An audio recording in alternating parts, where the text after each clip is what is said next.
ವಿಚ್ಛೇದಿತ ಮಹಿಳೆಯನ್ನ ಪ್ರೀತಿಸಿ ಮದುವೆಯಾಗಿದ್ದೇ ತಪ್ಪಾಯ್ತಾ? ಅರಕ್ಷತೆ ದಿನವೇ ಚಾಕು ಇರಿದು ಚುಚ್ಚಿ ಚುಚ್ಚಿ ಕೊಂದರಲ್ಲ.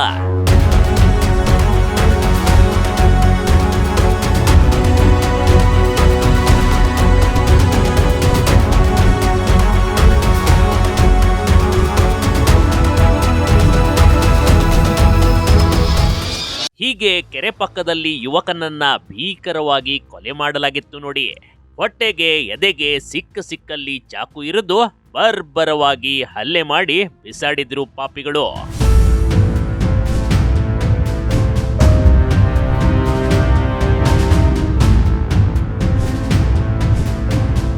ಈಗಷ್ಟೇ ಅರಕ್ಷತೆ ಮುಗಿಸ್ಕೊಂಡು ಸ್ನೇಹಿತರು ಕರೆದ್ರು ಅಂತ ಆಚೆ ಹೋಗಿದ್ದ ಯುವಕ ಕಣ್ರಿ, ಮನೆಗೆ ವಾಪಸ್ ಬರಲೇ ಇಲ್ಲ. ರಾತ್ರಿ 11 ಗಂಟೆ ಸುಮಾರಿಗೆ ಹೋದ ಯುವಕ ಬೆಳಿಗ್ಗೆಯಾದ್ರೂ ವಾಪಸ್ ಬರದೇ ಇರೋದು ಸಾಕಷ್ಟು ಅನುಮಾನಕ್ಕೆ ಎಡೆ ಮಾಡಿಕೊಟ್ಟಿತ್ತು. ಮನೆ ಮಂದಿಯೆಲ್ಲ ಮದುಮಗ ಎಲ್ಲಿ ಹೋದ ಅಂತ ಹುಡುಕಾಡಿದ್ರು ಕಣ್ರಿ. ಆತ ಎಲ್ಲೂ ಸಿಕ್ಕಿರ್ಲಿಲ್ಲ. ಆದ್ರೆ ಬೆಳಗ್ಗಿನ ಜಾವ ಊರಿನ ಜನರು ಕೆರೆ ಹತ್ತಿರ ಹೆಣ ಬಿದ್ದಿರೋದನ್ನ ನೋಡಿ ಪೊಲೀಸರಿಗೆ ಕರೆ ಮಾಡಿದ್ರು. ಈ ಬಾಡಿಯನ್ನ ನೋಡ್ತಾ ಇದ್ರೆ ಇದೊಂದು ಅಕ್ಷರಶಃ ಪ್ರೀ ಪ್ಲಾನ್ ಮರ್ಡರ್ ಅನ್ನೋದು ಸ್ಪಷ್ಟವಾಗಿ ಕಂಡು ಬರ್ತಾ ಇತ್ತು ನೋಡಿ. खाना लेके जाता हूँ तो बोल को जाको फिर आको जरे खाती के बाद फोन लेको गया साला, फिर आया नहीं सर। क्या हुआ था? क्या भी हुआ नहीं सर, ऐसा क्या भी हमारे घर में प्रॉब्लम भी नहीं, उन्हें हंसते खेलते गया हमारे घर से, कहीं का भी ऐसा हुआ भी नहीं, क्या भी नहीं। बच्ची सब बच्ची को पसंद करता था, बच्ची को पसंद करता था तो उन्होंने क्या बोले नहीं कर देते, तीसरे से शादी हो गई थी, इन्होंने क्या करे बच्ची को शादी नहीं है थोड़ी सी पसंद कर रहा है तो उन्होंने नहीं कर को दिए सरकार, जोर जुलूम से तीसरे को कर को दिए, बच्ची को कर को दिए तो इन्होंने क्या करी 16 दिन रहो माँ के घर को आको, इसके पीछे चल गई बच्ची को। ಗಣಿನಾಡು ಬಳ್ಳಾರಿಯಲ್ಲಿ ನಡೀತಾ ಮರ್ಯಾದೆ ಹತ್ಯೆ. ವಿವಾಹ ಆದವಳನ್ನ ಲವ್ ಮಾಡಿ ಮ್ಯಾರೇಜ್ ಆಗಿದ್ದ. ಬೈ ಈ ರೀತಿ ಹತ್ಯೆ ನಡೆದಿರೋದು ಬಳ್ಳಾರಿ ನಗರದ ಬಟ್ಟೆ ಏರಿಯಾದಲ್ಲಿ ನಡೆದೋಗಿದೆ. ಹೀಗೆ ಹೆಣವಾಗಿ ಬಿದ್ದವನು ನಬಿ ರಸೂಲ್ ಎಂದು ಗುರುತಿಸಲಾಗಿದೆ. ನಬಿ ರಸೂಲ್ ವಿಚ್ಛೇದಿತ ಮಹಿಳೆಯನ್ನ ಪ್ರೀತಿಸಿ ಇತ್ತೀಚೆಗಷ್ಟೇ ಮದುವೆಯಾಗಿದ್ದ ಕಣ್ರಿ. ನಿನ್ನೆ ಅಷ್ಟೇ ಯುವಕನ ಮನೆಯಲ್ಲಿ ಅದ್ದೂರಿಯಾಗಿ ಅರಕ್ಷತೆ ಕಾರ್ಯಕ್ರಮ ಕೂಡ ನಡೆದಿತ್ತು.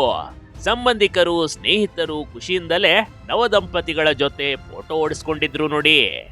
गुस्से से बुला ले गया उन्हें, शाहिद के पर भी डाउट है हमना, अब एक तांडे वाले बच्चा उन्हें भी गुस्से से बुला ले गया थे।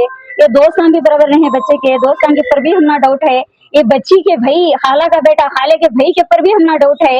कई मलम रेड़ा पार्क में थे बोला 3-4 रौड़े हैं तो बोल को उन्हें हमारे भैया धमकी दिया तो हमारे भाई कहाँ है कि बा हमें पकड़े खाते हैं, दो तरफ से भी हमें समझाती, करने गए तो शादी हमें करती नहीं तो तुम्हारी बच्ची को तुम्हारे पास पहुंचाती है तो बोले थे हमें इतना बोले थे सर। हमें उन्होंने कुछ खामोश रहते तो हमने डाउट आया क्या सब भी काम क्या तो ये दोस्तों करे थे नहीं तो क्या बच्ची वाले करे थे। तो ತುಂಬಿದ ಮನೆಯಲ್ಲಿ ಆವರಿಸಿದೆ ಸೂತಕದ ಛಾಯೆ. ಯುವತಿಯ ಮನೆಯ ವಿರೋಧವೇ ಕೊಲೆಗೆ ಕಾರಣವಾಯ್ತಾ? ಹೌದು, ಇಂಥದೊಂದು ಪ್ರಶ್ನೆ ಮೂಡೋದಕ್ಕೂ ಒಂದು ಕಾರಣ ಇದೆ. ನಬಿ ರಸೂಲ್ ವಿಚ್ಛೇದಿತ ಮಹಿಳೆಯನ್ನ ಪ್ರೀತಿಸಿ ಮದುವೆಯಾಗಿದ್ದ. ಇವರಿಬ್ಬರ ಪ್ರೇಮ ವಿವಾಹಕ್ಕೆ ಯುವತಿಯ ಪೋಷಕರಿಂದ ತೀವ್ರ ವಿರೋಧವಿತ್ತು ನೋಡಿ. ಇದೇ ಕಾರಣಕ್ಕೆ ಯುವತಿಯ ಕಡೆಯವರು ಈ ಕೃತ್ಯ ಎಸಗಿರಬಹುದು ಎಂಬ ಸಂಶಯ ವ್ಯಕ್ತವಾಗ್ತಾ ಇದೆ. ಪ್ರೀತಿಯನ್ನ ನಂಬಿ ಬಂದಿದ್ದ ನವವಿವಾಹಿತೆ ಮದುವೆಯಾದ ಕೆಲವೇ ದಿನಗಳಲ್ಲಿ ಪತಿಯನ್ನ ಕಳ್ಕೊಂಡಿರುವುದು ನಿಜಕ್ಕೂ ಕಂಗಾಲಾಗಿದ್ದಾಳೆ. ಇವನು ಫಸ್ಟ್ ಒಂದು ಮದುವೆ ಆಗಿರೋ ಹುಡುಗಿನ ಕರ್ಕೊಂಡ್ ಬಂದಿದ್ದಾನಂತೆ ಸರ್, 15 ದಿನ ಕೆಳಗಡೆ. ಅವರು ಹುಡುಗಿದು ಬಂದ್ಬಿಟ್ಟು ಅಂದರ್ಗಲ್ಲಿ ಅಂತೆ ಸರ್. ಹುಡುಗಿದು ಬಂದು ಫಸ್ಟ್ ಮದುವೆ ಆಗಿದೆ ಸರ್. ಹುಡುಗಿದು ಫಸ್ಟ್ ಗಂಡನ ಮನೆ ಬಂದ್ಬಿಟ್ಟು ತಾರಾನಗರ ಅಂತೆ ಸರ್. ಈಗ ಅವ್ರ ಮನೆ ಹತ್ರ ಹೋದಾಗ ಅವ್ರಿಗೆ ಮಾಹಿತಿ ಕೊಡುತ್ತೆ ಸರ್, ಏನಮ್ಮ ಹಿಂಗೆ ಆಯ್ತಲ್ಲ ಅಂತಂದ್ರೆ ಯಾರು ಅವರು ಆಂಟೀಸ್ ಮತ್ತೆ ಅವ್ರು ಯಾರ್ಯಾರು ಅವರು ಸಂಬಂಧಿಕರೇ ಈ ಕೊಲೆ ಮಾಡಿದಾರೆ ಅಂತೇಳಿ ಅವ್ರಿಗೆ ಹೇಳ್ತಿದೆ sir.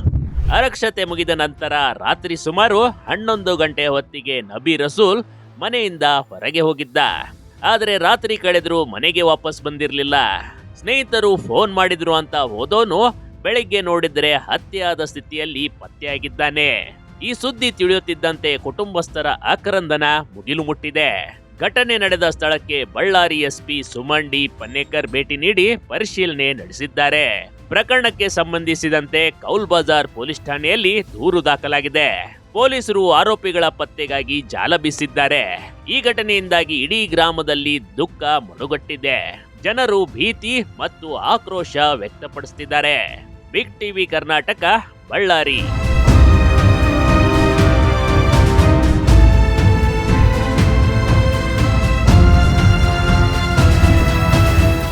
Big TV Karnataka YouTube ಚಾನಲ್ಗೆ ಈಗಲೇ ಸಬ್ಸ್ಕ್ರೈಬ್ ಮಾಡಿ. ಧನ್ಯವಾದಗಳು.